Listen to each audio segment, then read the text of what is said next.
wabarakatuh. Waalaikumsalam warahmatullahi wabarakatuh. Halo, selamat pagi semuanya. Selamat pagi Bu Rara. Selamat pagi, Bro. Selamat pagi datang. Bapak Ibu semuanya, pemirsa. Ya. Selamat datang pemirsa di podcast Cerita Pasca. Cerita edukatif, ringan, dan inspiratif tentang akademik Sekolah Pasca Sarjana Universitas Negeri Malang.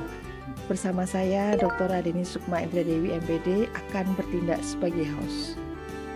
Pagi hari ini sudah hadir dengan kita Bapak Direktur Sekolah Pasca Sarjana Universitas Negeri Malang, Profesor Dr. Adi Atmoko, MSI MPD. Beliau akan berbagi, sharing kepada kita semua tentang penelitian yang beliau lakukan berjudul Implementasi Pola Bimbingan Tesis dan Disertasi dengan pendekatan multidisiplin pada mahasiswa Sekolah Pasca Sarjana Universitas Negeri Malang.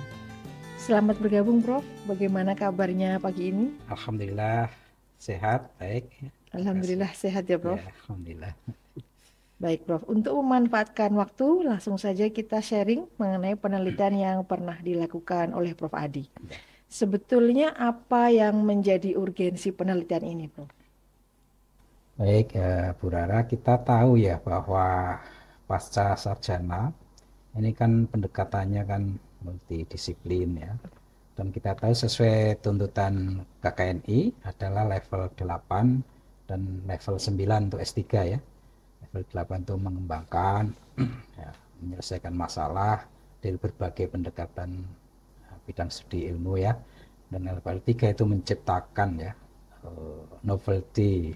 Nah, oleh karena itu di pasca UM ini dalam proses-proses pembimbingan dosen pembimbingnya tidak dari satu program studi ya.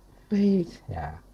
Nah, itulah maka perlu bagaimana membuat suatu pola pembimbingan yang bisa mempertemukan berbagai pandangan bidang ilmu atau disiplin ilmu yang berbeda ini untuk menghasilkan satu karya ilmiah tanda kutip baru ya, yang mengintegrasikan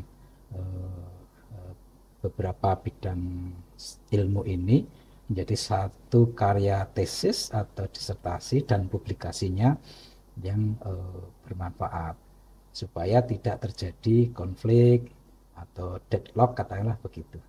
Demikian.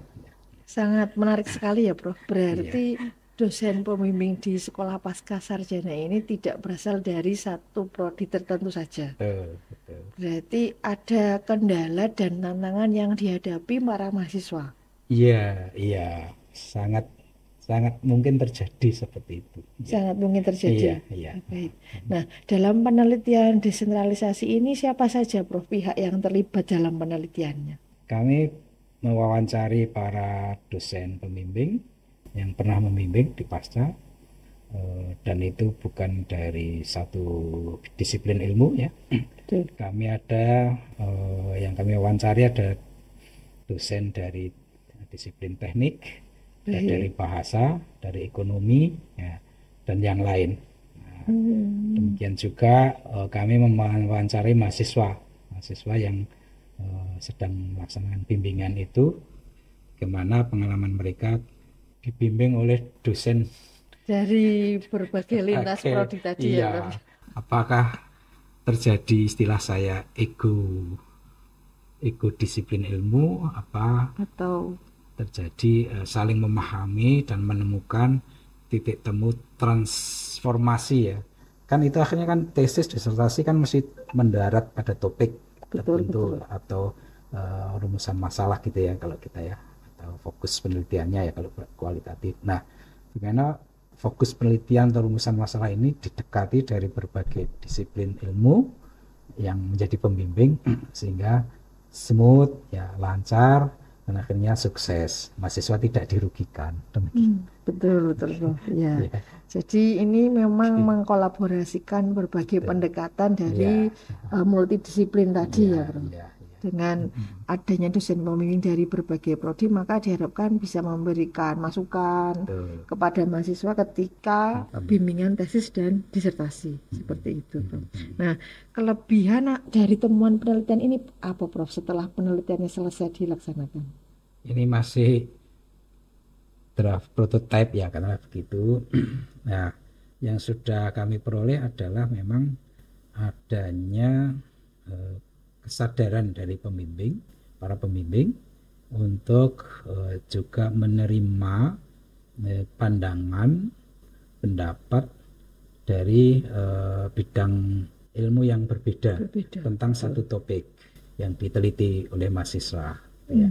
Nah, kesadaran ini penting ya, supaya open eyes gitu ya, bisa membuka mata begitu. Bahwa satu fenomena yang sama pun bisa didekati dari berbagai sudut pandang.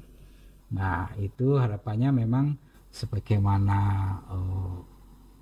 tagline PASCA ya, unggul, ya, transformatif, ya, dan multidisiplin, sehingga nanti menjadi transformatif, menjadi karya-karya yang unggul para mahasiswa ya. Nah, prakteknya ya bisa artikelnya terbit di jurnal internasional bereputasi maupun jurnal nasional yang sudah terindeks SINTA. Baik ya. Dan saya dengar juga penelitian ini menghasilkan prototipe buku bimbingan juga ya, Bro? Buku bimbingan untuk pola tesis dan disertasi ini. Ya. Nah, nanti harapan kedepannya setelah misalnya dibuat prototipe buku bimbingan ini apa, Bro? Kira-kira? Saya berharap itu prototipe itu bisa kita, ya, saya minta pandangan para ahli dulu. Ya, setelah itu kami revisi dan kami cetak untuk digunakan para mahasiswa dan pembimbing. Ya, kita uji cobakan apakah dengan pendekatan hasil penelitian ini bisa betul-betul terjalin hubungan yang harmonis ya antara dua dosen yang berbeda ya, berbeda sudut pandang ilmu, dan mahasiswa yang harus mentransformasi dua atau lebih pandangan itu, sehingga tidak terjadi kendala yang berarti ya, baik dari segi teknis menyusun tesis disertasi maupun dari segi non teknis komunikasi ya, atau biasanya kan problem emosional akibat komunikasi yang dari orang berbeda itu. Ya, betul. Cukup berdampak ya, Prof. Bagaimana cara mahasiswa berkomunikasi dengan dosen pembimbing ini? Ya, katakanlah contohnya topik misalkan perkembangan siswa SD. Ya. Nah, kalau satu dosen pembimbingnya dari matematika, mungkin akan lebih memfokuskan pada perkembangan kognitif, ya, numerical thinking dan seterusnya ya. Satu dosen lagi pembimbing dari bahasa Inggris seperti Bu Rara, mungkin akan lebih ke pada perkembangan bahasanya. Nah, tapi sama-sama bahasa maupun numerik ya, tapi kan sama-sama menggunakan thinking. Nah, mungkin di situ bisa dicari integrasi atau transformasi bagaimana numerical thinking dan language thinking ini menyatu dalam satu proses berpikir anak SD yang itu nanti bisa dipahami ya, dieksplanasi ya, dan seterusnya akhirnya bisa diintervensi menjadi satu kegiatan yang membooster kemampuan berpikir siswa yang pas bagi siswa itu. Sangat menarik sekali ya, Prof, ini ya. Karena memang tidak banyak digunakan dalam penelitian yang lain ya, Prof, bagaimana pola bimbingan ini bisa dikembangkan tidak hanya menjadi prototipe buku panduan, tapi juga mungkin menjadi semacam panduan kepada mahasiswa ketika berkomunikasi dan juga melakukan revisi berdasarkan masukan-masukan dari para pembimbing tadi ya.